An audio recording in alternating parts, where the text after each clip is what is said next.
Hello. Welcome to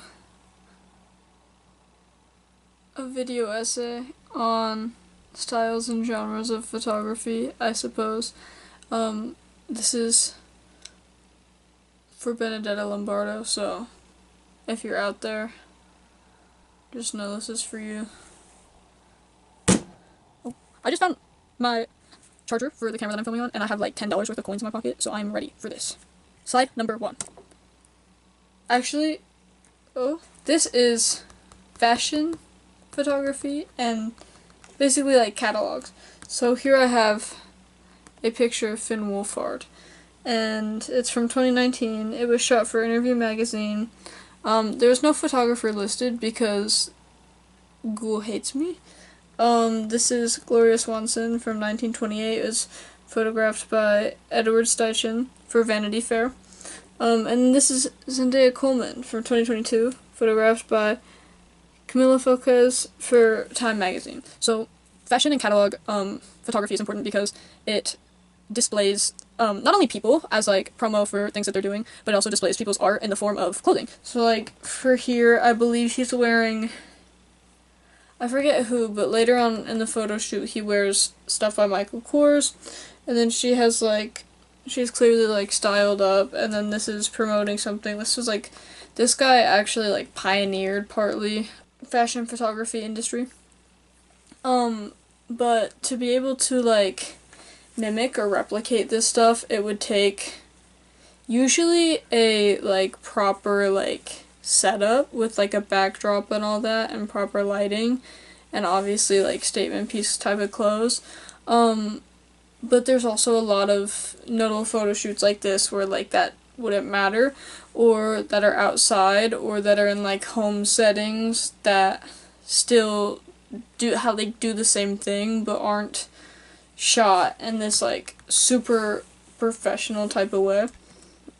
Next, we have sports photography. So this one was really interesting to me. Sports photography just basically obviously documents sports. But it's really interesting because, like, athleticism looks a lot of different ways, and there's so much, like, drama to be caught within one scene, 1 second of, like, whether it be a sports game or some kind of competition, like anything.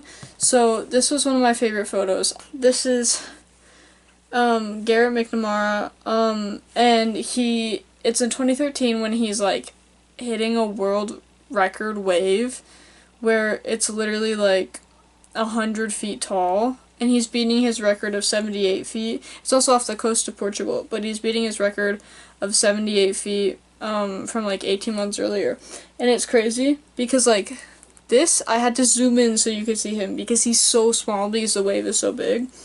And then here we have Muhammad Ali and Cleveland Williams in 1966. It's a very old photo. It was when Muhammad Ali defeated Cleveland Williams, and it was taken in this aerial view, which I found very interesting. The photographer Neil Leifer, he considers this like his best photo. He has it framed on his wall in like a diamond with Cleveland Williams like laying down at the top.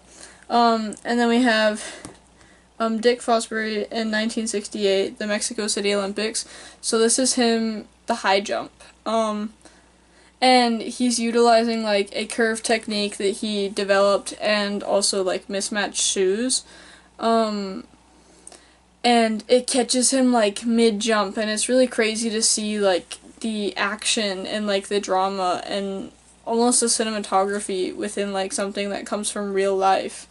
And this is obviously really important because a lot of sports history can be made and can be developed and tracked, and also it's a huge part of entertainment, and it's a huge part of people's lives. Now, I guess let me backtrack. Back to sports photography.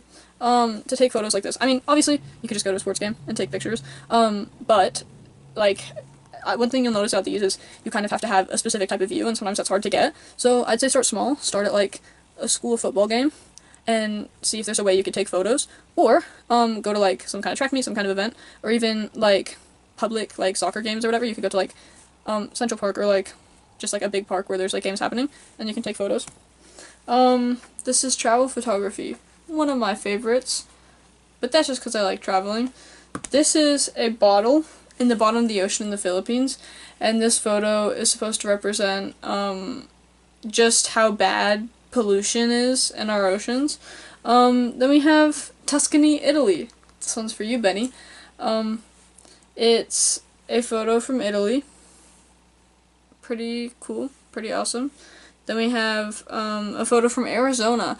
And this photo I find pretty crazy because it's taken by a 14-year-old.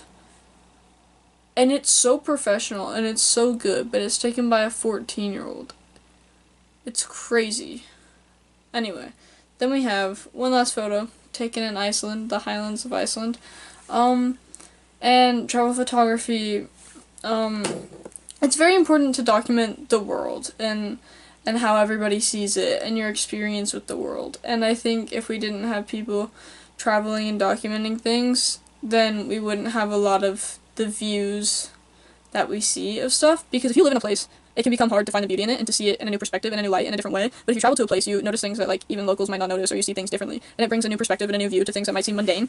And to do this, obviously, you just travel and you take photos and you document what you see and what you care about. And it's just a matter of like what speaks to you and what's important to you and what you feel like needs to be documented and what you feel like should have a photo. Next, this is one of my all-time favorites. I love concert photography. This is technically event photography, but I love concert photography. So this is a photo I took of the opening band for LSD and the Search for God at the Roxy. It's a photo of the lead singer and guitarist of the band Zerul. It was taken in 2025. That's kind of all there is about that. This photo, the middle photo, is a photo taken genuinely by accident, by happenstance, at a wedding, where a moth, like, landed on the window. So they focused the photo on the moth and waited until there were people, like, dancing in the background to take the photo. Then finally, we have a photo from Woodstock in 1969, which is a huge music festival. It had, like, 500,000 people in attendance in upstate New York. And I think event photography and concert photography is important to document the moment. Capture what it's like to be there, to be in it, to be a part of it. It gives, like, this sense of, like, placement and being, like, entering this world that's created in the photo. And I think you'll notice a theme here. Photography is obviously to document things, but there's different reasons. Ignore my disgusting snort I just did. Moving on. This is abstract, conceptual, and surreal photography. The top photo is an image of a plane framed in, I have no clue what it is. This is an abstract picture. I have no idea what it's called, but I do know who took it, Jacqueline Hammer. And this photo to me is abstract because it's kind of like something you wouldn't normally piece together in an image. It's something you kind of find and it's just there and you're like, wow, that's really interesting. The next photo is actually a photo I love so dearly. It's the album cover to Titanic Rising by Waste Blood, and it's such an interesting photo. It's surrealism, and it's just so cool. She's like drowning underwater, and it's meant to represent like kind of the bizarreness that is the standards that young people hold themselves to, and these things that they feel like they have to live up to and become and be. And I think that's a really cool message, and I think I can see it in the photo, and I can see how it represents the album. And I think that's another reason why like album photography is so cool, and all these things, because every like stylistic choice with photography conveys a different message, and it brings a different meaning to the photo. And I'll discuss that a little bit more later, but it makes for like really cool images that you can really connect with. And then we have Wonderland, which is a conceptual image that took actually 5 years to construct. And it's meant to like put you in this like dreamlike state when you look at it, because it's so like, it's a dreamy image. It's one of those things that you think you'd see in the middle of the night, just like as you're falling asleep and you drift off, and it's just that. And it's this weird dream state that you're stuck in, and then you wake up and you're like, wow, that was almost beautiful, you know? And this image is beautiful. It's such a cool image. I just realized I didn't talk about how to replicate event photography, but to be fair, just go to a place, take a photo. For concert photography, email a management company, get a photo pass. That's kind of what that is. Or for music festivals, just take your camera. What are they gonna fucking do? Let you, or make you go, or sorry for my language. I'm deeply, I apologize. I'm so freaking sorry. To replicate this, I try to view things from like a different perspective all the time. I love just like looking at stuff and being like, how can I make this something different? How can I layer it with other photos? How can I change it and make it look like something insane, something dreamlike? I think these take a lot more practice and maybe more like not skill but thought, because you really have to give your all into figuring out how to reframe an image in your mind mentally and not physically to where it becomes something new and it becomes something that you can break down and you can ponder and you can wonder about, but it's still like usually visually pleasing. And I think it's one of the most like fun styles of photography because you're able to do all these things with it and to make people feel things a lot easier than some other things. Next, this is photojournalism and like documentary styles of photography. So this bigger image is the taking off of the Apollo 11 to the moon. I think that's really cool. It's a nice photo, and I think it really documents that well, in a nice way. Top image is sanitation workers strike in 1963. This was part of the civil rights movement, and I think it's so moving that every person has a sign that says, "I'm a man," because everybody's the same, and I think it really goes to show that, like, people really are the same, and we can't separate people, and we can't make anybody different, because everybody's fighting for the same things. Everybody wants to live, and everybody wants to be happy. This photo is a photo I took at a protest on Friday, an Abolish ICE protest, and to me, this photo kind of encourages you to hold up a mirror to society, because in the reflection of a school bus, it's children protesting, it's teenagers protesting, and the school bus is number 47. Trump is the 47th president. I think it's really representative of the fact that Trump is the reason why kids are out there protesting, and they're ditching school to protest, and the reason why free speech is being limited, even though it's supposed to be a guaranteed right, and why this country is really struggling. And I think photojournalism is one of the most important parts of photography, because it documents real life. It documents things that happen and historic events. And obviously everything does. But photojournalism becomes really handy when it comes to like strikes and protests and all these things that need media attention to make a difference, and all these things that are going to want to be looked at in the future. For example, with protests, they make a difference when they get media attention and when people start to realize how big the issues are becoming, and when officials start to see all the people protesting, because oftentimes protests aren't able to be outside of where an official could see or where a politician could see. So it's the media coverage that matters, and it's the media coverage that changes things, and it's photos and it's videos that covers that really takes these and puts them on display. So I think that's very important, and I think you can really make a message and cause some imagery, even unintentionally, by just telling it how it really is and documenting it for what it really is. Lastly, cinematic photography, which is really hard to find. This is a photo from Eternal Sunshine of the Spotless Mind. This is a photo from 2001: A Space Odyssey, and this is just a random photo from a random guy with no title. And I think cinematic photography shows the layout of like the entertainment industry, and shows just exactly what is pleasing to the eye and what is telling and what conveys a story in an image.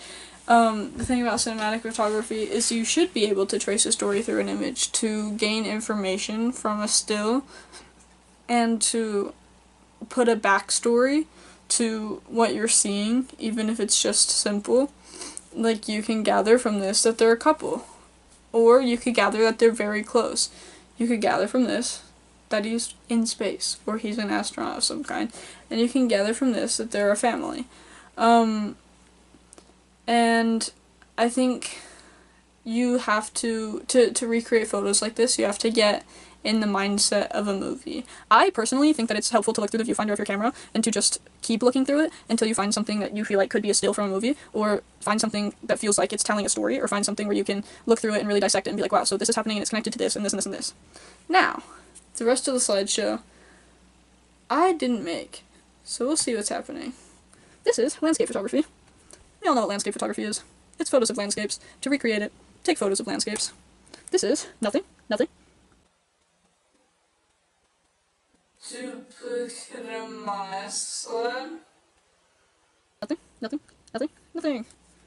we have a conclusion? Oh wow. We don't have a conclusion. Thank you for watching.